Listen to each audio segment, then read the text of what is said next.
Okay, so this video is here to explain what happens when you have the planet Mercury sitting in the second house in your birth chart. So what is the second house? The second house represents the family that you came from. It represents your verbal communication. It represents your own personal wealth. The second house is naturally and originally ruled by the planet Venus and Taurus. And that is essentially it for what the second house represents. So what is Mercury? Mercury represents our logical, calculative, practical intelligence, like mathematical, realistic intelligence. It's quick thinking because Mercury rules the nervous system, and the nervous system quickly travels and sends messages to other parts of the body and the brain and stuff. Mercury naturally rules and also controls the hands.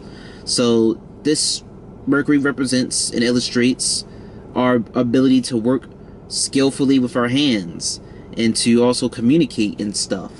Mercury is associated with youthfulness. It represents our siblings, specifically younger siblings. And that's essentially it for what Mercury is. So when Mercury goes into the second house, for one, someone could be a very skillful, articulate speaker, an articulate, skillful, intellectual speaker and communicator. And if maybe Mercury is getting the influence of malefics like the North Node Rahu or Mars or maybe Saturn, but specifically maybe Rahu and Mars, the person would be maybe prone to lying and using their skillful ways of speaking and communicating to get the advantage and upper hand on other people in a deceitful manner. Another thing with Mercury in the second house, someone might they will likely apply their intelligence, their intellect, their mathematical practical knowledge to handling their money, handling their finances. So someone with Mercury in the second house could possibly be very skilled at managing and dealing with their own money and stuff. Mercury from the second house looks at the 8th house of sex, death, the occult, taboo, hidden knowledge, and all this other stuff. And the 8th house can also represent other people's secrets and stuff.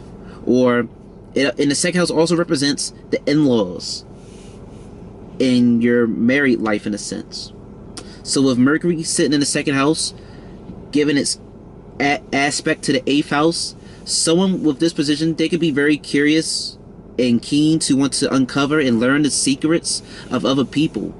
You might just be very good at uncovering and learning the secrets of other people, and especially your in-laws, your boyfriend, girlfriend's family, or just learning their secrets. You're good at uncovering and learning those things. And depending on if maybe Mercury is heavily influenced by malefics, we could probably tell whether you will be very prone to maybe verbally spilling and releasing the secrets of other people.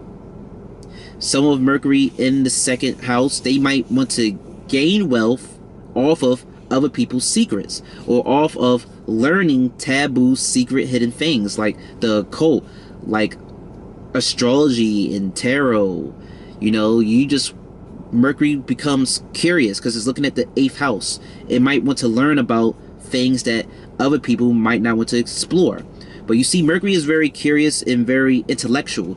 So, this is someone who's like a person who sees everybody else doing tarot and learning astrology and making predictions, but they're very skeptical because they're the type of people who want to see and believe things with what they see, feel, and touch. So it's hard for them to believe that you can make predictions. But they see so many people do it, they'll become curious themselves and be like, you know what? Let me actually give some time and attention into astrology, into tarot, into Reiki healing, and let me see if this stuff actually really works. So I'm gonna go practice it and see if it works. And if it does work, I might try to make money off of it.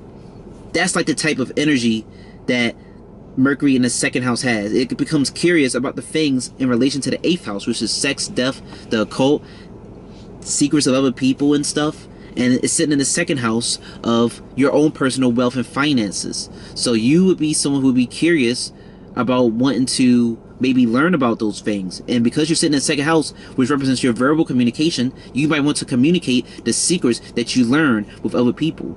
You might learn the secrets of other people and try to make money off of it. You might learn the secrets of the world and try to make your wealth off of those secrets that you learn. You might communicate the secrets and taboo things that you've learned and share that and communicate that with your family, because the second house also represents the family that you came from.